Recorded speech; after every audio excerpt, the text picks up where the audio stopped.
শারহা লাকুম মিনাদ-দীনি মা ওয়াসসা বিহি নূহা ওয়াল্লাযীনা আওহাইনা ইলাইকা ওয়া মা ওয়াসাইনা বিহি ইব্রাহিম ওয়া মূসা ওয়া ঈসা আন আকিমুদ-দীন ওয়া লা তাতাফাররাকু ফীহি।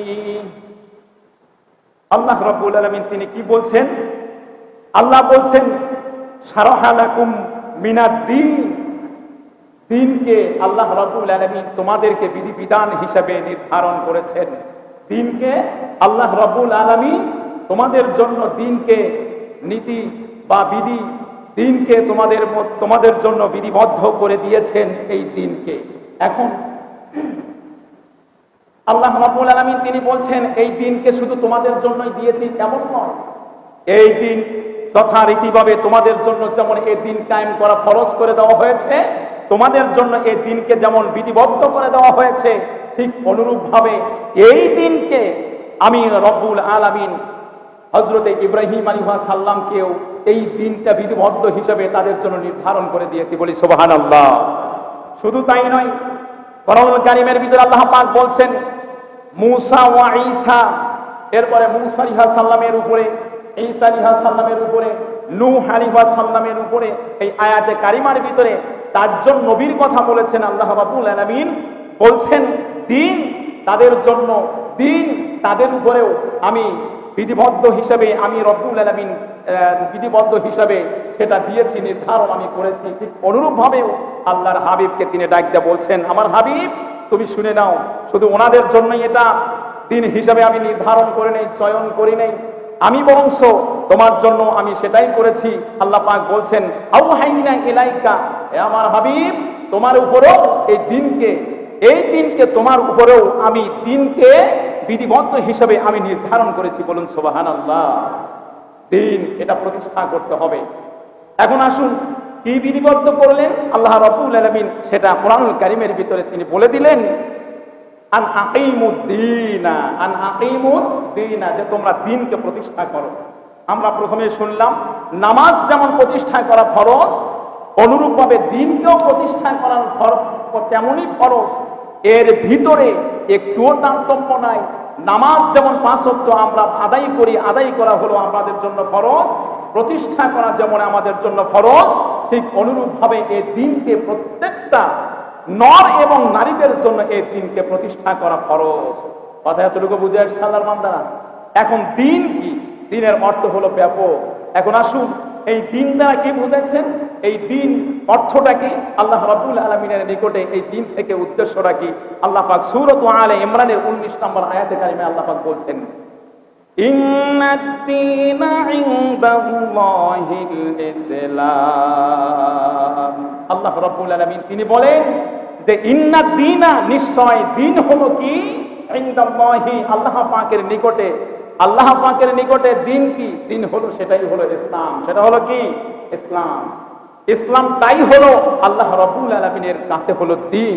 এখন আমি আপনাদের কাছে প্রশ্ন করি, বলুন তো এই যে ইসলাম, এই ইসলামের ছত্র ছায়ায় আসতে পারায় আমরা তো খুশি। বাকি কথা হলো যে ইসলামের ছত্র ছায়ায় যদি কোনো ব্যক্তি আসতে পারে তার সুখ আছে নাকি তার দুঃখ আছে? বলেন। ইসলামের ভিতরেই একমাত্র শান্তি, একমাত্র কেবলমাত্র গোটা পৃথিবীর মানুষের জন্য কল্যাণ এবং শান্তি একমাত্র কেবলমাত্র সেই জায়গায়, সেটাই হলো ইসলাম। সেটা হলো কি? ইসলাম। এখন প্রিয় ভাইয়েরা, এই ইসলাম আমাদেরকে চিনতে হবে, ইসলাম আমাদেরকে চিনতে হবে। এই ইসলামের দাওয়াত, এই ইসলামের দাওয়াত আল্লাহ রাব্বুল আলামিন এই পৃথিবীর ভিতরে যত আম্বিয়া কেরাম জাতির কল্যাণের জন্য, জাতিকে অন্ধকার থেকে আলোর পথে নেবার জন্য যত আম্বিয়া কেরাম আল্লাহ রাব্বুল আলামিন পাঠিয়েছেন, প্রত্যেকটা আম্বিয়া কেরামের দায়িত্বটা কি ছিল সেটা আমরা কোরআনুল কারীম থেকেই জানি। আল্লাহ রাব্বুল আলামিন বলেন ওয়ালাকাদ বা'আথনা ফি কুল্লি উম্মাতির রাসূলা ওয়া আনি'বুদুনি ওয়াজতানিবুত তাগুত। আল্লাহ রাব্বুল আলামিন তিনি বলেন, বান্দারা শোনো, আমি যুগে যুগে যত নবী রাসূল এই পৃথিবীর ভিতরে পাঠাইলাম, সকলের একটা দায়িত্ব ছিল। প্রত্যেকটা নবী এবং রাসূলের দায়িত্ব আমি রব্বুল আলামিন দুইটা জিনিস দিয়েছিলাম, সেটা হলো আনি ইবুদুনি, আমার গোলামি করা, আর ওয়াজতানিবু তাগুত, আর তাগুত থেকে হেফাজত রাখা, বা ঈমানকে তাগুত থেকে হেফাজত রাখার কথা আল্লাহ বলেছেন। গোটা পৃথিবীর ভিতরে এই দুইটারই দাওয়াত দিতেন। আম্বিয়া কেরাম এসে বলছেন, ও আল্লাহর বান্দারা, আনি ইবুদুনি, আল্লাহ পাক বলেছেন যে আমার আনুগত্য করো। মানুষদেরকে আম্বিয়া কেরাম বলেছেন, বান্দারা তোমরা আল্লাহর গোলামি করো, আল্লাহর ইতাআত করো, আল্লাহর গোলামি করো, আল্লাহর উপাসনা তোমরা করো, তবে তাগুত থেকে তোমরা বেঁচে থাকো। এখন প্রশ্ন হতে পারে যে হুজুর তাগুত কি? তাগুতই তো বুঝি না। তাগুতটা হলো ইসলামের বাহিরে যত কৃত কার্য আছে, ইসলাম এবং কোরআন সুন্নাহর বাহিরে যে মতবাদগুলো আছে, যত মতবাদ, যত কৃষ্টি কালচার আছে, সব হলো তাগুত। সব হলো কি? তাগুত। আর এই তাগুতের ভিতরে রয়েছে হলো জাহিলিয়া। কথা বুঝতে পেরেছেন? এই তাগুত শক্তি সকল প্রকারের জাহিলিয়াতকে প্রতিষ্ঠা করার চেষ্টা করে, আর মুমিনরা চেষ্টা করে হলো এই ইসলামকে প্রতিষ্ঠা করা, দ্বীনকে প্রতিষ্ঠা করার আপ্রাণ চেষ্টা করে এই পৃথিবীর ভিতরে। প্রিয় ভাইরা আমার শুনুন, এখন এই যে ইসলাম, প্রত্যেকটা আম্বিয়া কিরামকে আল্লাহ তাআলা দুইটা জিনিসের দাওয়াত দিতে বলেছেন, আবার দ্বীন প্রতিষ্ঠা করার জন্য তাদেরকে পাঠাইলেন। এখন দ্বীন প্রতিষ্ঠা করার এলান কি? দ্বীন প্রতিষ্ঠা করার আওয়াজটা কি?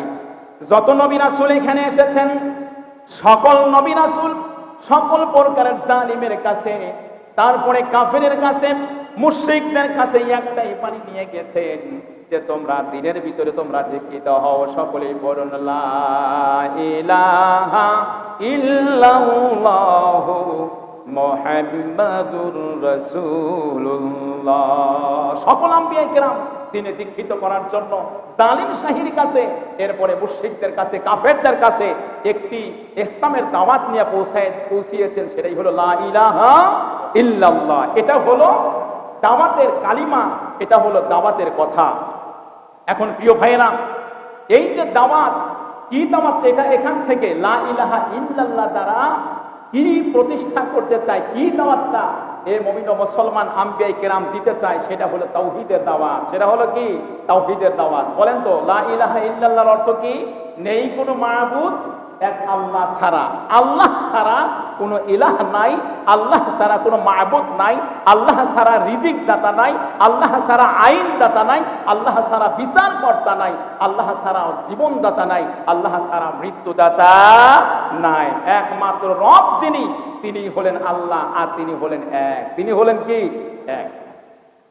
এখন এই এক তাওহীদ শব্দের অর্থ, আম্বিয়া কেরাম তাওহীদের দাওয়াত দেন। এখনো ওলামায়ে হযরত, মুমিন ও মুসলমান এই তাওহীদেরই দাওয়াত দেন। এই তাওহীদকে প্রতিষ্ঠা করার জন্যই আম্বিয়া কেরাম যুগে যুগে পাঠিয়েছেন মানুষের কল্যাণের দিকে আহ্বান করতে। কিভাবে? এই তাওহীদ শব্দের অর্থ তিনটা। বলেন কয়টা? তিনটা।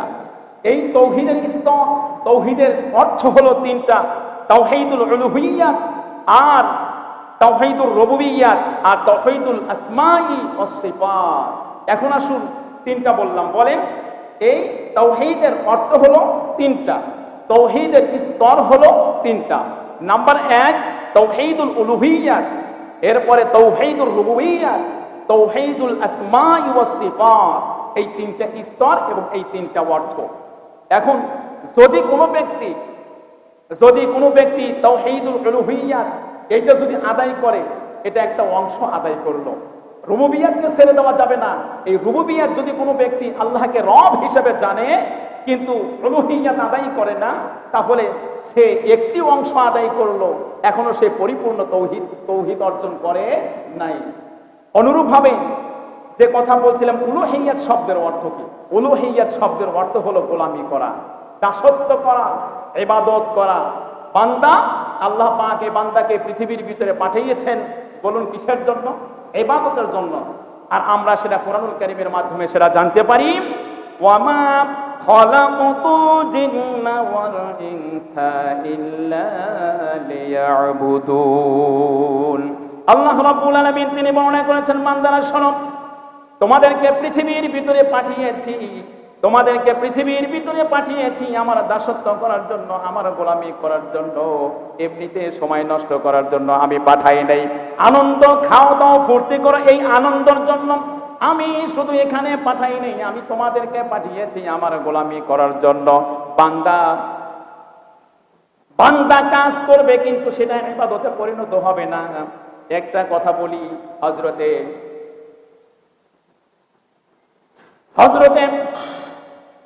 একজন সাহাবী তিনি বলছেন, আর এক সাহাবীকে ডাকতে বলছেন, শোনো ভাই, আমি বুঝি মুনাফিক হয়ে গিয়েছি।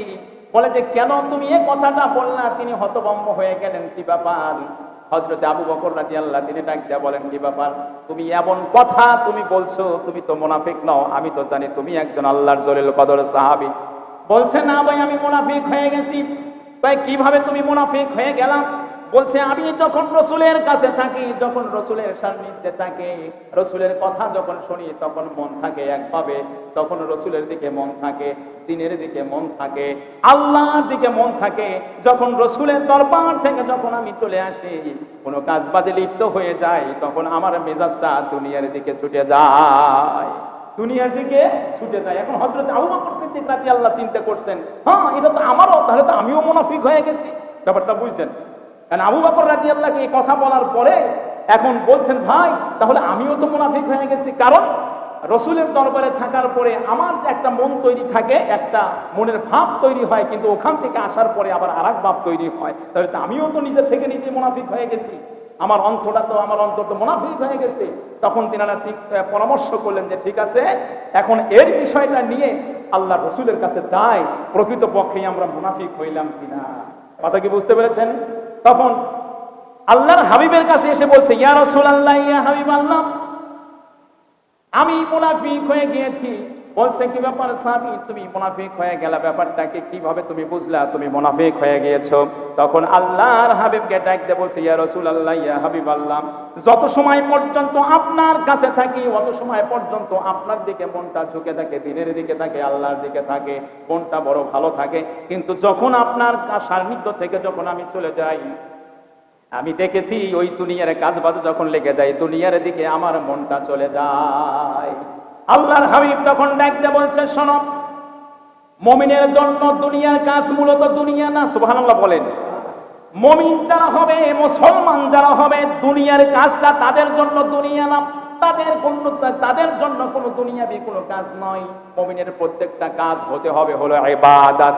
সেটা কিভাবে বলছেন আল্লাহর হাবিব? তিনি বলেন, কথাটা ভালো করে শুনে রাখো, কোরআনুল কারীমের মাধ্যম দিয়ে আল্লাহ হাবিব তিনি সুন্দর করে বুঝিয়ে দিচ্ছেন, আমার সাহাবীরা শোনো, মুমিন বান্দা যখন কাজ করতে যায়, প্রত্যেকটা কাজ যখন আল্লাহর নামে শুরু করতে যায়, তখন ওই প্রত্যেকটা কাজ আল্লাহর ইবাদতে পরিণত হয়ে যায়। সুবহানাল্লাহ বলেন। তাহলে মুমিনের কাজ, দুনিয়ার যে কাজটা আছে, প্রকৃত পক্ষে সুরাতান দুনিয়ার মতো মনে হয়, মুমিনের কোনো কাজ দুনিয়ার কাজ নয়, দুনিয়াবি কোনো কাজ নয়, বরং সেটাও একটা ইবাদত। কিভাবে? আপনি ধরুন বাথরুমে গেলেন, বাথরুমের একটা দোয়া আছে না নাই? যাবার জন্য দোয়া আছে, বাম পা দিয়ে পরিবেশ করা, আল্লাহুম্মা ইন্নী আউযু বিকা মিনাল খুবুসি ওয়াল খাবাইস। আমরা পড়ি কি পড়ি না? আপনি ওখানে ভিতরে চলে গেলেন, এরপরে আপনি যখন ইস্তেঞ্জায় বসে গেলেন, আপনি টয়লেটে গেলেন অথবা পেশাবে বসে গেলেন, এখানকার সুরতটা হলো যে আপনি দিলে দিলে আস্তাগফিরুল্লাহ পড়বেন, তবে জবানে আস্তাগফিরুল্লাহ পড়া যাবে না, দিলে দিলে আস্তাগফিরুল্লাহ পড়তে হবে। যখন কাজটা সম্পূর্ণ হয়ে গেল, যখন আপনি বাইর হয়ে গেলেন, ডান পাকে আপনি সামনে দিয়ে গেলেন, সামনে দেওয়ার পরে আর একটা দোয়া আছে, এই দোয়াটা পড়ার পরে এই যে মধ্যবর্তী সময়টা যে আপনি ভিতরে অবস্থান করেছেন, ভিতরে যে আপনি অবস্থান করেছেন, এই অবস্থানের প্রতিটা সময়ে প্রতিটা কাজ আল্লাহর ইবাদতে পরিণত হয়ে গেছে। সুবহানাল্লাহ বলেন। তাহলে বলেন, মুমিন কাজ করবে, সেই কাজ ইবাদত হবে না, এটা হতেই পারে না। এখন সাহাবীরা মনে করছেন আমরা তো মুনাফিক হয়ে গেছি। কথা বুঝছেন? এখন সাহাবীদেরকে আল্লাহর হাবিব যখন এমন বর্ণনা শিখাইয়া দিলেন বা শুনাইয়া দিলেন, তখন ওনারা একটু স্বস্তি পেয়ে গেলেন, না তাহলে এখন আমরা মুনাফিক না, এখন আমরা কি নয়, মুনাফিক না। এই জন্য প্রত্যেকটা কাজ বলেন দোয়া কালামের মাধ্যম দিয়ে আল্লাহর নামের সাথে এবং আল্লাহ রাব্বুল আলামিনকে ভয় রেখে আমাদের কাজ করার দরকার আছে না নাই? যদি কাজ করি তাহলে প্রত্যেকটা কাজ, প্রত্যেকটা ভালো কাজ ইবাদতে পরিণত হয়ে যাবে। এই জন্য আমাদের কোনো আর টেনশন নাই। প্রিয় ভাইয়েরা, যে কথা আমি বলতেছিলাম শুনুন, ইবাদতটা কি? এই ইবাদতটা হলো পারিবারিক জীবনে অর্থাৎ ব্যক্তি জীবনে আপনি ইবাদতকে সুন্দর করে সাজাইবেন, সুন্দর করে গুছিয়ে নিয়ে আসবেন। এখন বলেন, এরপরে পারিবারিক জীবনে ইবাদতকে সুন্দর করে সাজিয়ে দিবেন, রাষ্ট্রীয় জীবনে ইবাদতকে সাজিয়ে দিবেন। এখন আমি আপনাকে প্রশ্ন করি, বলেন এখন ব্যক্তি জীবনে আমি ইবাদতটাকে কিভাবে সাজাবো? ব্যক্তি জীবনে আমি এই দিনটা কিভাবে প্রতিষ্ঠা করব? ইবাদত প্রতিষ্ঠা জীবনে, ব্যক্তি জীবনে করা মানে ব্যক্তি জীবনে একটা দিন প্রতিষ্ঠা করা। যেমন আপনার নামাজ আছে, রোজা আছে, হজ আছে, যাকাত আছে, শরীয়ত অনুযায়ী আল্লাহর রাসূলের তরিকার ভিতর দিয়ে যদি কোনো ব্যক্তি ইবাদত বন্দেগী করতে পারে, তাহলে ব্যক্তি জীবনে সে এই দিনকে তার ব্যক্তি জীবনের ভিতরে এসে প্রতিষ্ঠা করতে পারলো। যথাসাধ্যভাবে এই বিষয়টাকে আমাদের চেষ্টা করতে হবে। হবে কি হবে না? হবে। এখন এই ব্যক্তি জীবনে অনেক সহজ, ব্যক্তি জীবনে অনেক সহজ এই দিনকে প্রতিষ্ঠা করা। দিন প্রতিষ্ঠা মানে ইবাদত বন্দেগী, আল্লাহর যত হুকুম আছে নিজের শরীরের সাথে সেগুলো ফিট করা, নিজের মেজাজের সাথে ফিট করা, এরপরে নিজের পরিবারের সাথে সেগুলো ফিট করা, নিজের পরিবারকে কোরআন সুন্নাহ অনুযায়ী পরিচালিত করার নাম হলো দিন প্রতিষ্ঠা। কথা কি বুঝতে পেরেছেন?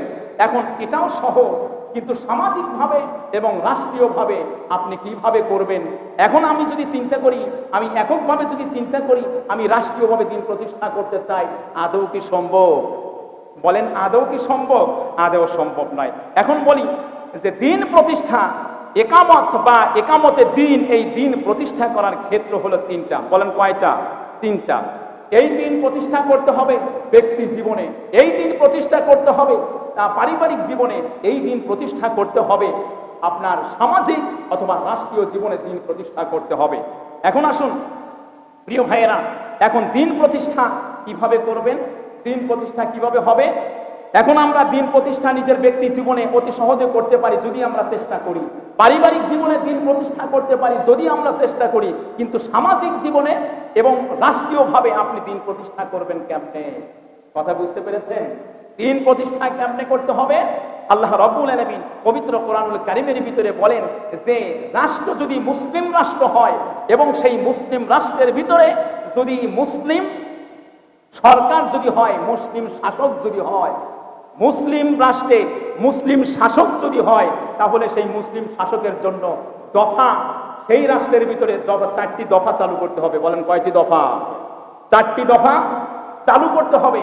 এই চারটি দফা যেটা আছে, আমি আমার ব্যক্তি জীবনে সেটা আমি কায়েম রাখতে পারি, প্রতিষ্ঠা করতে পারি, পারিবারিক জীবনেও আমি করতে পারি, কিন্তু সামাজিক জীবনে আপনি যদি করতে চান, আপনি একা পারবেন না, আর আপনি নিজেও পারবেন না। তাহলে পারবে কে? কোথায় থেকে এই আইনটা চালু হলে এই জিনিসটা প্রতিষ্ঠা হবে রাষ্ট্রীয়ভাবে? সেটা কি? আল্লাহ রাব্বুল আলামিন পবিত্র কোরআনুল কারীমের ভিতরে সুন্দর করে বলছেন, শুনুন। আল্লাহ তাআলা বলেন, আল্লাযীনা আকামুস সালাতা ওয়া আতাউস যাকাতা ওয়া আমারু বিল মা'রুফি ওয়া নাহাউ আনিল মুনকার। আল্লাহ রাব্বুল আলামিন তিনি বর্ণনা করেছেন, বান্দারা শোনো, মুসলিম সরকারের দায়িত্ব হলো চারটা।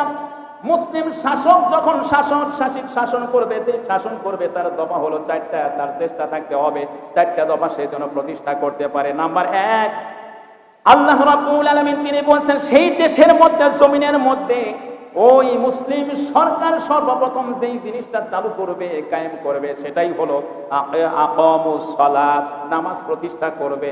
নামাজ কি করবে? নামাজ প্রতিষ্ঠা করবেন। দ্বিতীয় নাম্বার হলো যাকাত প্রতিষ্ঠা করবেন। তৃতীয় নাম্বার হলো এবং সৎ কাজের আদেশ প্রদান করবে, সৎ কাজ প্রতিষ্ঠা করবে। চতুর্থ নাম্বার হলো অসৎ কাজ থেকে মানুষকে বাধা প্রদান করবে, নিষেধ করবে, আইন চালু করবে। বলেন দফা কয়টা? চারটা।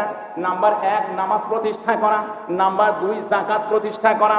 নাম্বার তিন, আপনার সৎ কাজের আদেশ দেওয়া, প্রতিষ্ঠা করা। নাম্বার চার, অসৎ কাজ থেকে জাতিকে ফিরানোর আইন চালু করা। দফা কয়টা? চারটা। এখন আসুন আমরা ব্যাখ্যায় যাচ্ছি। ওয়া আকামুস সালাত, মুসলিম সরকার চার দফা চালু করবে, তার ভিতরে এক নাম্বার হলো আকামুস সালাত, বলেন এখন যদি আমি আপনাদের কাছে প্রশ্ন করি, বলেন তো আমাদের এই বাংলাদেশটা বলেন তো মুসলমানের দেশ নাকি বেঈমানের দেশ? আরো জোরে বলতে হবে, মুসলমানের দেশ না বেঈমানের দেশ? এখন শাসকের কথা বলি, বলেন তো শাসক মুসলমান না বেঈমান? মুসলিম শাসকের জন্য কথাটা ছিল, কোরআন অনুযায়ী কথা বলছি, মুসলিম শাসকের কথাটা ছিল প্রথম দফা চালু করবে, সেটা চালু করবে, সেটাই হলো নামাজ প্রতিষ্ঠা করবে।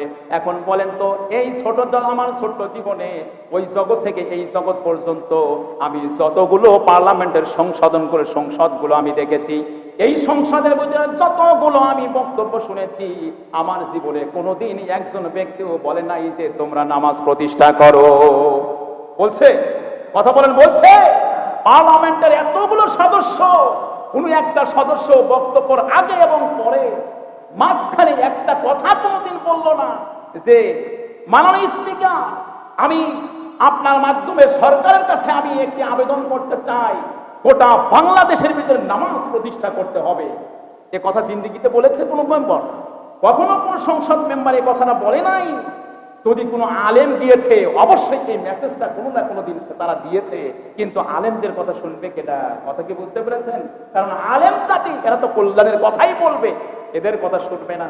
প্রিয় ভাইরা আমার, এখন দেখুন যত সরকার এই বাংলাদেশের ভিতরে এসেছে, কখনো এ কথা পর্যন্ত বলে নাই যে সর্বপ্রথম তোমরা নামাজ প্রতিষ্ঠা করো, নামাজ প্রতিষ্ঠা করো, এমন কথা কোনোদিন বলে নাই। আর আদৌ সম্ভব নয় যত সময় পর্যন্ত পার্লামেন্ট থেকে এই ঘোষণা না হবে যে নামাজ তোমাদেরকে প্রতিষ্ঠা করতে হবে, নামাজ যদি তুমি প্রতিষ্ঠা না করো তোমার জন্য শাস্তি অবধারিত, কোরআন সুন্নাহর ভিত্তিতে তোমাকে শাস্তি দেওয়া হবে। এই ঘোষণা যদি পার্লামেন্ট থেকে যথাযথভাবে দিয়ে তার বাস্তবায়ন যদি শুরু করত, তাহলে বলেন তো আমার আপনার সন্তান, আমার সরকারি কর্মজীবী, বেসরকারি কর্মজীবী যত প্রতিষ্ঠান আছে, ব্যবসা প্রতিষ্ঠান আছে, অন্যান্য জায়গার কোনো মানুষ বলেন তো নামাজ না পড়ে থাকতে পারবে? বলেন, নামাজ না পড়ে থাকতে পারবে? পারবে না। তাহলে রাষ্ট্রীয় জীবনে এই নামাজকে প্রতিষ্ঠা করতে গেলে, রাষ্ট্রীয় জীবনে এই দ্বীনকে প্রতিষ্ঠা করতে গেলে, তাহলে একমাত্র সেই পার্লামেন্ট থেকেই এই নিয়মটা, এই আইনটা চালু করতে হবে। জোরে বলতে হবে ঠিক না বাঠে? নচেত রাষ্ট্রীয়ভাবে এই নামাজ প্রতিষ্ঠা, রাষ্ট্রীয়ভাবে এই দ্বীন প্রতিষ্ঠা করা সম্ভব নয়। এখন দিন কি? দিন হলো নামাজ। দিন কি? দিন হলো যাকাত। দিন কি? দিন হলো সৎ কাজের আদেশ। দিন কি? অসৎ কাজ থেকে নিষেধ প্রদান করা, অসৎ কাজ থেকে মানুষকে বাধা প্রদান করা, এটাই হলো দিন। এটাই হলো কি? দিন। এই দিন প্রতিষ্ঠা করতে বলেছেন আল্লাহ রাব্বুল আলামিন প্রত্যেকটা মুমিন ও মুসলমান পারিবারিক ব্যক্তি জীবনে, পারিবারিক জীবনে, সামাজিক জীবনে, রাষ্ট্রীয় জীবনে আল্লাহ রাব্বুল আলামিন এটা বর্ণনা করেছেন। আর ঠিক আল্লাহর হাবিব প্রত্যেকটা জিনিস জাহিলিয়াতের যুগের ভিতরে আল্লাহর হাবিবকে পাঠিয়েছিলেন আল্লাহ রাব্বুল আলামিন অন্ধকারাচ্ছন্ন সেই পরিবেশের ভিতরে আল্লাহর হাবিবকে পাঠিয়ে তিনি নূরে নূরান্বিত করেছেন। আল্লাহর হাবিব তিনি দেখিয়ে দিয়েছেন প্রত্যেকটা জিনিসের যে চারটা দফার কথা বললাম, এই চারটা দফার ভিতরে যা আছে সব কিছু আল্লাহর হাবিব প্রতিষ্ঠা করে গিয়েছেন। বলেন, করছেন কি করেন নাই? সোনালী যুগ আল্লাহর হাবিব তৈরি করে দিয়ে দেখিয়েছেন যে না, একজন নবী, একজন উম্মতে মুহাম্মাদি এটা পারেন কি পারেন না? যুগে যুগে এরপরে আল্লাহ রাসূল দুনিয়া থেকে চলে গেছেন, হযরত আবু বকর, হযরত ওমর, হযরত ওসমান, হযরত আলী এই সোনালী যুগটার ঐতিহ্যকে ধরে রেখে গোটা জাতিকে দেখিয়ে দিয়েছে। শুধু আম্বিয়া কেরাম নয়, ইচ্ছা যদি করে উম্মতে মুহাম্মাদি তারাও এই রাষ্ট্রীয়ভাবে এই নামাজ প্রতিষ্ঠা করতে পারে, এই দিনটা কায়েম করতে পারে। কথা কি বুঝতে পেরেছেন? এখন আসুন সেই বিষয়ে দেখা যায় রাষ্ট্রীয়ভাবে এ ধরনের কখনো কোনো সময় এই সালাত প্রতিষ্ঠার কথা কিন্তু বলল না। আদেও কোনো মানুষের পক্ষে সম্ভব নয় এককভাবে সেই মানুষ এই সালাত প্রতিষ্ঠা করবে, এই দিনটা কায়েম করবে। এখন জাকাতের যে বিষয়গুলো আছে, জাকাতের যে বিষয়গুলো আছে, এগুলো তো কখনো কোনো সময় কোনো মেম্বার, কখনো কোনো সময় কোনো চেয়ারম্যান, কখনো কোনো সময় এমপি মন্ত্রী, এবং কখনো কোনো সময় পার্লামেন্টে এবং প্রাইম মিনিস্টার কখনো কোনো সময় পর্যন্ত এই জাকাতের শব্দটাই উল্লেখ কেউ করেন নাই। আজ পর্যন্ত দেখি নেই এই জাকাতের কথাগুলো উল্লেখ করেছেন। আসলে শুনেছেন কখনো জাকাতের কথা? মুসলমান শুনে রাখো, পার্লামেন্ট থেকে আজকে আমি নির্দেশনা বলে আইন চালু করে দিলাম, গোটা বাংলাদেশের ভিতরে যাদের উপর জাকাত ফরজ হয়েছে, তোমরা জাকাত না দিলে তোমাদের প্রতি তোমাদের প্রতি যুদ্ধ ঘোষণা করে দেওয়া হবে, যেমন যুদ্ধ ঘোষণা করেছিলেন হযরত আবু বকর সিদ্দিক রাদিয়াল্লাহু। যাকাত যাদের উপর ফরজ হয়েছে, যাকাত দেওয়া তো দূরের কথা, যদি বলে যে একটা রশি দেব না, তা আমি আবু বকর তার উপরে যুদ্ধ ঘোষণা করে দিলাম। কথা কি বুঝতে পেরেছেন? এমনি তো নয়। তাহলে মুসলিম সরকার যদি হয়, তার দফা বলেন কয়টা? 4টা। তার ভিতরে কিন্তু 2টা চলে গেল। তৃতীয় নাম্বার আসেন। তৃতীয় নাম্বার দফাটা হলো কি? ওয়া আমারু বিল মা'রুফ, সৎ কাজের আদেশ প্রদান করা। সৎ কাজের আদেশ প্রদান করা। আমাদের মুসলিম সরকার যারা এসেছেন, আলহামদুলিল্লাহ সৎ কাজের আদেশ অনেক দিয়েছেন, কিন্তু সৎ কাজের আদেশের ভিতরে অনেক অসৎ লুকায়িত আছে। কথা কি বুঝতে পেরেছেন? বলছেন এখান থেকে বলছে যত প্রকারের এই বাংলাদেশের ভিতরে দুর্নীতিবাজ আছে, সকলকে আইনের আওতায় নিয়ে এসে তাদেরকে বিচার ব্যবস্থা করা হবে, আইনত দণ্ডনীয় হলে তাকে শাস্তির ব্যবস্থা করা হবে। এ কথাটা বলেছে, কিন্তু প্রকৃতপক্ষে এই কথাটার কোনো বাস্তবায়ন হয় নাই। চিল্লায়া জোরে বলতে হবে, ঠিক না ঠিক? আজকে যাদের মাধ্যম দিয়ে সম্পদের হিসাব নেওয়া হয়, দুর্নীতিবাজদের হিসাব নেওয়া হয়, তার নাম হলো দুদক। এখন পর্যবেক্ষণ করে দেখা গেল, যেই দুদক সম্পদের হিসাব নিতে যায়, সেই দুদকের ভিতরে দুর্নীতি পাওয়া যায়। ধরে বলেন ঠিক না বা ঠিক? এখন বলেন, যাদের মুখ থেকে এ কথা আসে, সেই ব্যক্তি দুর্নীতির কথা বলতে পারে, কিন্তু বাস্তবায়ন করবে কেমনে?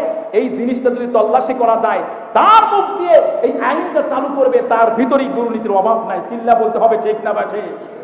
তাহলে ব্যাপারটা বলুন। এখন সৎ কাজের আদেশ, সৎ কাজের আদেশ। তবে কিছু কিছু বলেন, ভাইরা মদ পান করা যাবে না, মদ পান করা যাবে না, এটা অনেক এমপি মন্ত্রীরাই বলেন। এরপরে প্রশাসনিকভাবে একটা আইনও আছে যে যে জায়গায় নেশাগ্রস্ত যারা আছে, নেশা যারা বিক্রি করে, তাদেরকে ধরো, আইনের আওতায় আনো। এ কথাটা তারা মুখে বলে, প্রকৃতপক্ষেই দেখা গিয়েছে পুলিশ জাতি তাদের নিজের ভিতরে এই গাঁজা, এই মদ, এই হিরোইন, এই ফেন্সিডিল রাখার পরেও এরপরে আসামি ধরার জন্য আসে। কত ব্যাপারটা বুঝছেন? জেলখানার ভিতরে এক মামা গিয়েছেন। মামা ওখানে যাওয়ার পরে যখন জেলার সাহেব যখন কিছুগুলো কথা বলেছেন, তখন বলছেন, স্যার এটা জিন্দিগিতে কি হবে না, এই মদ গাঁজা, এই নেশাগ্রস্ত ইয়াবা ফেন্সিডের জিন্দিগিতে বাংলাদেশ থেকে দূর হবে না। বলছে কেন? যাদেরকে নিরাময়ের জন্য দায়িত্ব আপনি দিয়েছেন, সেই পুলিশের ভিতরেই দেখবেন এই মদ গাঁজার আড্ডা। কথা কি বুঝতে পেরেছেন? পকেটের ভিতরে নিয়ে এসে একটা সৎ মানুষের ভিতরে ঢুকাইয়া দিয়া, ব্যাগের ভিতরে পকেটের ভিতরে ঢুকাইয়া দিয়া তাকে গাঁজার কেস দিয়ে দিল, মদের কেস দিয়ে দিল। প্রকৃতপক্ষে সে মদও খায় না, গাঁজাও খায় না, একটা সৎ মানুষ থেকে টাকা তারা ইনকাম করার জন্য এমন একটা বিষয় দিয়ে তারা ফাঁসিয়ে দেয়। বলছে পুলিশ এগুলোর ব্যবসা করে। আপনি যাদেরকে শাসক হিসেবে রেখেছেন, যাদেরকে রক্ষক হিসেবে রেখেছেন, তারাই তো ভক্ষক, এই গাঁজা ফেন্সিলের আবিজাবি এগুলো খায়। এখন বলেন এই বাংলাদেশ থেকে এই নেশাগ্রস্ত বিষয়গুলো দূর হবে কেমনে? এই জন্যই তো শুধু জবানে আছে, বাকি সেটা বাস্তবায়নের কথাই নয়। এই জন্য কথা বলি, আমাদের মতো ওলামায়ে কেরামকে যদি একটা বার কোন ব্যক্তির শাসনে যদি আমাকে আল্লাহ রাব্বুল আলামিন আমাদেরকে পৌঁছায়া দেন, তাহলে এই নেশা কিভাবে দূর হয় সেটা আমরা দেখায়া দেব। সেটা আমরা কি দেব? দেখায়া দেব। কিছু কিছু সৎ কাজ আমাদের ঊর্ধ্বতন কর্মকর্তারা রাষ্ট্রীয়ভাবে বলেন, কিন্তু তার বাস্তবায়ন নাই। জোরে বলতে হবে, ঠিক না ব্যাঠে? বরঞ্চ আইন হয় এরকম, 18 বছর পর্যন্ত না হলে তারে বিবাহ দেওয়া যাবে না। এই 18 বছর পর্যন্ত মানুষকে মানুষ যে জেনার কাতারে যাবে, আমাদের সরকার বাহাদুরদের, আমাদের ঊর্ধ্বতন কর্মকর্তাদের তার প্রতি কোনো ভ্রুক্ষেপ নাই। 18 বছর পরে নাকি তাকে বিবাহ দিতে হবে। এটা শরীয়তের কোনো হুকুম নাই। কোরআন এবং সুন্নাহকে লঙ্ঘন করে এমন বিধিবিধান এই বাংলাদেশের ভিতরে চালু আছে, এটা প্রত্যাখ্যানযোগ্য। এমন কাজ কোনো মুসলিম সরকার করতে পারে না এবং তার করা উচিত নয়। চিল্লা বলতে হবে, ঠিক না বা ঠিক? প্রিয় ভাইয়েরা আমার, শুনুন। এখন চলে যায় 4 নম্বর দফার ভিতরে ইসলাম প্রতিষ্ঠা কিভাবে হয়। শুনুন, এখন বলছে কি আল্লাহ রাব্বুল আলামিন, তিনি বলেন ওয়ানাহু আনিল মুনকার, যে খারাপ এবং অসৎ কাজ থেকে মানুষকে বাধা প্রদান করতে হবে। একটা মুসলিম সরকারের দায়িত্ব। 4টি দফার ভিতরে শেষ নাম্বার দায়িত্ব, অসৎ কাজ থেকে মানুষকে বাধা প্রদান করবে, তার জাতিকে বাধা প্রদান করবে, এবং অসৎ কাজ থেকে মানুষ কিভাবে ফিরানো যায়, সকল ধরনের আইন প্রক্রিয়া যত কিছু আছে সব কিছুকে চালু করার একমাত্র দায়িত্ব হলো মুসলিম সরকারের। চিল্লায় বলতে হবে, ঠিক না ব্যাঠে?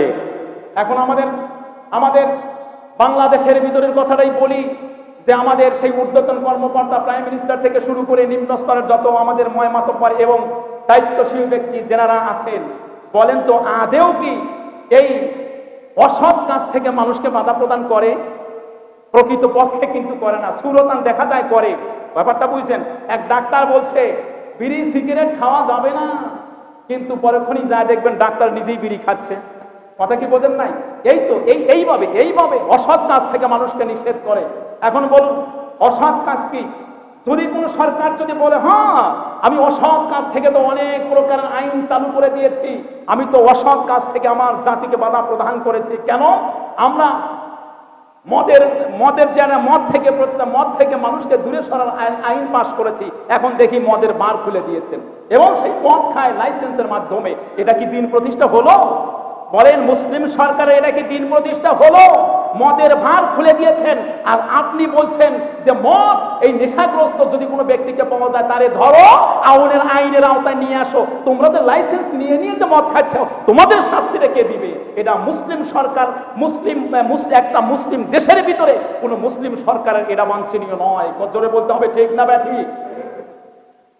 আমার কথাটা মনে হয় মিথ্যা বললাম না? বলেন তো জায়গায় জায়গায় পুলিশরা এই গাঁজা খোরগারে মদ খোরগারে ধরে না? এখন এই যে ধরে একটা আইনটা ভালো, কিন্তু আইনের তলে যা দেখি সেই মদের ভার খুলে দিয়েছেন, লাইসেন্স দিয়ে মদ খাইতে হবে। কিছুদিন আগে দেখছেন যে রাত্রিবেলাতে অনেকগুলো মহিলা মদ খায়া, মদের ভার থেকে মদ নিয়ে মদ খায় কাপড় টেনে একেবারে খুলেই ফেলেছে একজনের। এই মহিলা পর্যন্ত মদ গেছে। এখনো ভাইয়েরা কথা শুনুন, 4 নাম্বার দফার কথা বলছিলাম। ইসলাম যারা প্রতিষ্ঠা করবে, ইসলামী সরকার রাষ্ট্রীয়ভাবে ইসলাম প্রতিষ্ঠা করবে, এখন কিভাবে করবে তার ভিতরে 4 নাম্বার দফা হলো যে অসৎ কাজ থেকে মানুষকে বাধা প্রদান করবে। কিভাবে? আমাদের সরকাররা এবং আমাদের এমপি মন্ত্রীরা কিভাবে বাধা প্রদান করছে। এখন আমি আপনাদের কাছে যদি বলি, বলেন তো এই আমাদের বাংলাদেশের ভিতরে সুদের হার আছে না নাই? জোরে বলতে হবে, সুদের হার আছে না নাই? সুদ খাওয়া ভালো না খারাপ? কখনো কি কোনো এমপি মন্ত্রী, এরপরে চেয়ারম্যান মেম্বার, কখনো কি আমাদের সমাজের মাতব্বররা কখনো কোনোদিন কি বলেছে এই তোমরা সুদ খাইতে পারবা না? কারণ কিভাবে বলবে তার মুখে বল নাই। যদি কোনো ব্যক্তি সন্তানকে বিবাহ করায়, যদি কোনো ব্যক্তি যৌতুক নিয়ে আসে, আসার পরে সমাজের ভিতরে যদি বলা হয় মাতব্বর, তুমি তো মাতব্বর, তোমার সন্তানকে তুমি বিবাহ করায় যৌতুক নিয়ে আসতাম, আমরা তোমার কাছে দাবি করছি এই সমাজের ভিতরে যৌতুকটা উঠাইয়া দেওয়া লাগবে। বলেন তো এই মাতব্বর পারবে? তার কারণ নিজেই তো তার ভিতরে ডুবে আছে। কত বুঝতে হবে? বলেন ঠিক না ভাই? ঠিক। এরপরে আসুন প্রিয় ভাইয়েরা আমার, ঘুষ খাওয়া এটা ভালো না খারাপ? ঘুষ খাওয়া এখানে বলা হচ্ছে খবরদার কেউ ঘুষ খেতে পারবে না। যে বলছে সে হলো ঘুষের আড্ডার ভিতরে থাকে। এখন বলেন তার বাস্তবায়ন করতে আসলে সে নিজেই তো ঘুষারু। কথা কি বুঝতে পেরেছেন? এর মাধ্যমে কি দিন প্রতিষ্ঠা করা আদৌ সম্ভব? বলেন আদৌ সম্ভব নয়। ঘুষের একেবারে হোলি খেলছে এই বাংলাদেশের ভিতরে।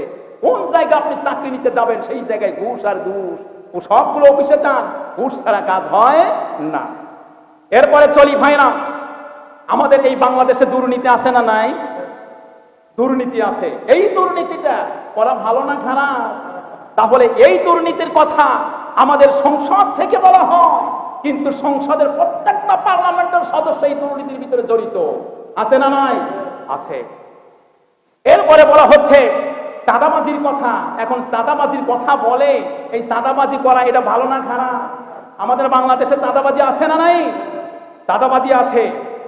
যদি আল্লাহর প্রতি ভয় রেখে মুসলিম সরকার যদি বলতো আমি এই পার্লামেন্ট থেকে বলছি একটি আইন আমি চালু করে দিলাম, বাজেট করে দিলাম, যদি কখনো কোনো সময় একজন চাঁদাবাজ ব্যক্তিকে ধরায় দিতে পারো তাহলে তাদেরকে আইনের আওতায় নিয়ে এসে তাকে রাস্তার ভিতরে গোটা জাতিকে মিডিয়ার কল্যাণে দেখিয়ে দিব যেন কোনো ব্যক্তি আর চাঁদাবাজি না করে। এমন কথা যদি বলতো তাহলে আদৌকে চাঁদাবাজি খুঁজে পাওয়া যাইতো? তার মানে বোঝা গেল যে নিজেদের ভিতরেই চাঁদাবাজির একেবারে ভিন করছে বললার মতো। কিভাবে তারা সে কাজের বাস্তবায়ন করবে তারা মুখে বলে, কিন্তু এটাতে নাই। এরপরে ভাইরা বলেন মদ, এরপরে বলেন গাঁজা, এরপরে আরো কত কি বলবো। এখন আমি আপনাদের কাছে যে কথাটা বলতে চাচ্ছি, এই মুহূর্তে শেষ পর্যায়ে গিয়ে এসে এই চ্যাপ্টারের শেষ পর্যায়ে গিয়ে এসে বলতে চাচ্ছি, আমার আপনার মেয়ে, আমার আপনার সন্তান এবং আমার চরিত্রটা নষ্ট হইল, যার মাধ্যমে আদেও কি বাংলাদেশ সরকার, যত সরকার এখানে এসেছে, আদেও কি কোন সরকার এ কথা বলেছে এই বাংলাদেশের মানুষের, এই ছাত্র শহর থেকে, এরপরে মুরব্বী থেকে যুবক পর্যন্ত, যুবক থেকে শিশু পর্যন্ত সকলের চরিত্র ভালো করার জন্য আমাদেরকে চেষ্টা করতে হবে? আদেও কি কোনোদিন এই চেষ্টা কোনোদিন করেছে? করে নাই। ব্যাপারটা বলেন তো, সিনেমা তৈরি করা, সিনেমা দেখা, যারা সিনেমা করে এটা ভালো না খারাপ? কথা বলতে হবে, ভালো না খারাপ? খারাপ।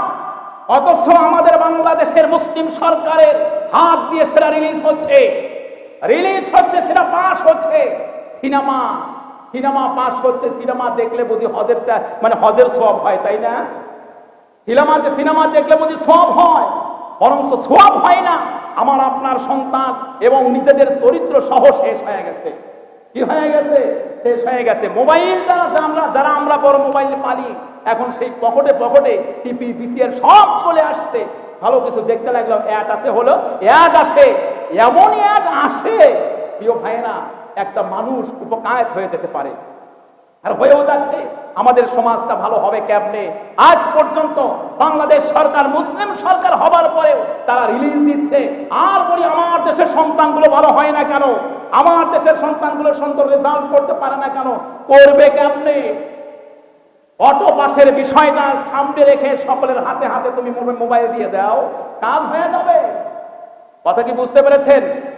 এই মুসলিম সরকার হওয়ার পরেও, এত সুন্দর একটা দায়িত্ব পাওয়ার পরেও যখন দায়িত্ব পালন করতে পারে নাই, বলেন তো জবাবদিহিতা দুনিয়াতে না করলেও করতে হবে কার কাছে? আল্লাহর কাছে। আমার আল্লাহ সুন্দর সুযোগ দেন, আবার এই সুযোগটা কখনো কেড়েও নেন। যে কথা বলছিলাম, মুসলিম সরকার হলে 4টি দফা পালন করতে হবে। কয়টি দফা? 4টি দফা। পার্লামেন্ট থেকে যদি নামাজের কথা বলে, নামাজ প্রতিষ্ঠা হয়ে যাবে। আমি ব্যক্তি জীবনে নামাজ প্রতিষ্ঠা করলেই যে রাষ্ট্রীয়ভাবে নামাজ প্রতিষ্ঠা হবে, রাষ্ট্রীয়ভাবে দিন কায়েম হবে, সেটা নয়। একদম পার্লামেন্ট থেকে এই জিনিসটা চালু করতে হবে। এখন আমি আপনাদেরকে বলেন তো, তাহলে কোন মানুষটা প্রাইম মিনিস্টার হলে, কোন জাতিটা প্রাইম মিনিস্টার হলে এই 4 দফা যথাযথভাবে এই বিল পাস করতে পারবে এবং তার বাস্তবায়নে নিয়ে আসতে পারবে? প্রশ্নটা আপনাদের কাছে রাখলাম, আপনারা বলুন। আদেও আমরা যতগুলো মানুষ এই বাংলাদেশের প্রধানমন্ত্রী হিসেবে এসেছে, তাদের ভিতরে নাই কোরআনের জ্ঞান। কিসের জ্ঞান নাই? কোরআনের জ্ঞান নাই। নাই হলো হাদিসের জ্ঞান আছে, নাই হলো আপনার ফিকহের জ্ঞান, কোনো কিছুরই জ্ঞান নাই। আছে হলো ইংরেজির জ্ঞান, অঙ্কের জ্ঞান, এই যে কিছু বিষয় জেনারেলি পর্যায়ের যে জ্ঞানগুলো আছে, সেই জ্ঞানগুলো আছে। এছাড়া রাষ্ট্র পরিচালনা করার জন্য যে জ্ঞানটা দরকার, সেই জ্ঞান কোরআন সুন্নাহ অনুযায়ী তাদের নাই। বলে না, তাদের দ্বারা এখন যদি আমরা আশা করি যে দিন প্রতিষ্ঠা সেখান থেকে হবে, আমরা বাংলাদেশের মানুষ খুব শান্তিতে থাকতে চাই, জিন্দিগিতে শান্তিতে থাকতে পারবেন না। কেন? যদি আপনি ওই আশা যদি করেন, তাহলে ভুলের স্বর্গে বাস করবেন। কিভাবে? আপনি একটা গাছ গাড়লেন, আম গাছ গাড়লেন। কি গাছ গাড়লেন? আম গাছ গাড়লেন। এখন আপনি সুন্দর করে পানি ঢালছেন আর বলছেন, আল্লাহ এই আম গাছ গাড়লাম, আমি তো আম তো খুব খাইলাম, এখন ডাব খাইতেছে, এই গাছ থেকে এখন ডাব দাও। আদৌ সম্ভব?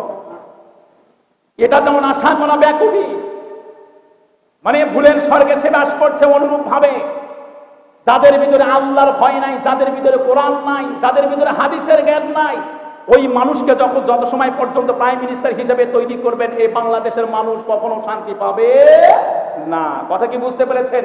তাহলে প্রশ্ন হলো, কাদেরকে ওই জায়গায় বসালে আমরা শান্তি পাবো, এই কোরআনটা প্রতিষ্ঠা হবে? তারাই হলো ওলামায়ে হযরত। তারাই হলো কি? ওলামায়ে হযরত। এই আলেমদেরকে দেন, সাহাবা আজমাইন দেখিয়ে দিয়েছেন। আলেমদেরকে যদি ওই পার্লামেন্টে যদি বসানো যায় প্রাইম মিনিস্টার হিসাবে, তাহলে 100তে 100 এই 4 দফা সহ আরো যত দফা আছে একেবারে পঙ্খানো আদায় করা হবে। একটা বেনামাজি কোনো জায়গায় খুঁজে পাওয়া যাবে না। অন্যান্য দুষ্কর জিনিস তো বিষয় মানে দূরের কথা। কথা কি বুঝতে পেরেছেন? কিন্তু ভাইরা, শান্তি চাই যখন ভোটের সময় আসে, যখন ওলামায়ে সমাজ আপনাদের সামনে এরকম করে যখন প্রতিজ্ঞা নিয়ে আসে, তাদেরকে ধিক্কার দিয়ে সরাইয়া দেওয়া হয়। নির্বাচন কি হুজুরদের জন্য? নির্বাচন হুজুরের জন্য না, কার জন্য? কথা কি বুঝতে পেরেছেন? তাহলে সেই প্রতিজ্ঞা প্রত্যাখ্যান করে দেওয়া হয়। আর আমার যুবক এবং সমাজের মানুষেরা মেম্বার, চেয়ারম্যান, এমপি এবং প্রাইম মিনিস্টার থেকে টাকা খাইয়া খাইয়া তাদেরকে ভোট দেয়, আর তারা সারা বছর, সারা 5 বছর বা 4 বছর আশায় থাকে আমাদের বাংলাদেশে শান্তি আইলো না রে। আদৌ কি সম্ভব? আদৌ সম্ভব নয়। এই জন্য একটা কথা বলি, কোরআনের কালার যদি আপনারা দেখতে চান, কোরআনের স্বাদ যদি পেতে চান, কোরআনের কালার যদি আপনি দেখতে চান, কোরআনের স্বাদ যদি পেতে চান, তাহলে ওই পার্লামেন্ট পর্যন্ত যারা কোরআন নিয়ে যেতে চায় তাদেরকে সেখানে বসান, তাহলে কোরআনের রঙও দেখতে পারবেন, কোরআনের স্বাদও দেখতে পারবেন, শান্তি কি জিনিস সেটাও দেখতে পারবেন। চিল্লা বলতে হবে ঠিক না ব্যাটে? প্রিয় ভাইয়েরা, আমরা তো আসলে সে জায়গা নাই, আমরা কি নাই, সে জায়গা নাই। এই জন্য যুবক ভাইদের প্রতি আমি একটা জোরালোভাবে অনুরোধ করছি, যুবক ভাইয়েরা, আপনাদের রক্তের উপর দিয়ে, আপনাদের রক্ত দিয়ে, আপনাদের উপর দিয়ে, আপনাদের কাঁধে বল করে এ কোরআন এসেছে, ইসলাম এসেছে। এই ইসলাম প্রতিষ্ঠা হয়েছিল যেমন হযরত আবু বকর সিদ্দিক রাদিয়াল্লাহু, উনি একজন টাটকা যুবক ছিল। ওনার যখন 37 বছর বয়স ছিলেন উনি ইসলাম গ্রহণ করেছেন। বলেন 37 বছর যুবকের মানুষ কি 37 বছর বয়স যাদের তারা কি জুয়ান না বুড়া? এই যুবকের মাধ্যম দিয়েই আলহামদুলিল্লাহ এই ইসলাম এসেছে। এরপরে হযরত ওমর ফারুক রাদিয়াল্লাহু তাআলা আনহু, ওনার বয়স যখন 26 বছর হয় উনি ইসলাম গ্রহণ করেন। এরপরে হযরতে আব্দুর রহমান ইবনে আউফ, ওনার বয়স যখন 17 বছর হয় উনি ইসলাম গ্রহণ করেন। বলেন তো একটাও কি বুড়ো এ পর্যন্ত আছে? সব হলো জওয়ান। প্রিয় ভাইয়েরা, যুবক ভাইদেরকে আমি আকুল আবেদন করছি, আজকের এই মসজিদ থেকে আপনারা সাবধান হয়ে যান। আজকে আমার আপনার চরিত্র শেষ হয়ে যাচ্ছে, আমার সমাজ শেষ হয়ে যাচ্ছে। আজকে দিন প্রতিষ্ঠায় যদি আপনি যদি না দাঁড়িয়ে যাই, তাহলে এই দিন কোথায় চলে যাবে এর জবাবদিহিতা আল্লাহর কাছে করতে হবে। এটা আপনি হয়তো এখন অনুভব করছি না। আজকে রাজনৈতিক যত নেতা কর্মীরা আছে, আমার এই নেতা কর্মীরা কিছু যুবকদেরকে কিছু টাকার লোভ দেখিয়ে মদ, গাঁজা এবং অস্ত্র হাতে দিয়ে তাদেরকে সন্ত্রাসে পরিণত করে দিচ্ছে, এবং সন্ত্রাসে পরিণত করে দিয়ে ওলামায়ে হযরতরা হক কথা বলে তার বিরুদ্ধে লাগিয়ে দিচ্ছে। এমন পরিবেশ আমাদের বাংলাদেশে আছে না নাই? জোরে বলতে হবে, আছে না নাই? যুবক ভাইরা, আপনারা সচ্ছল হন।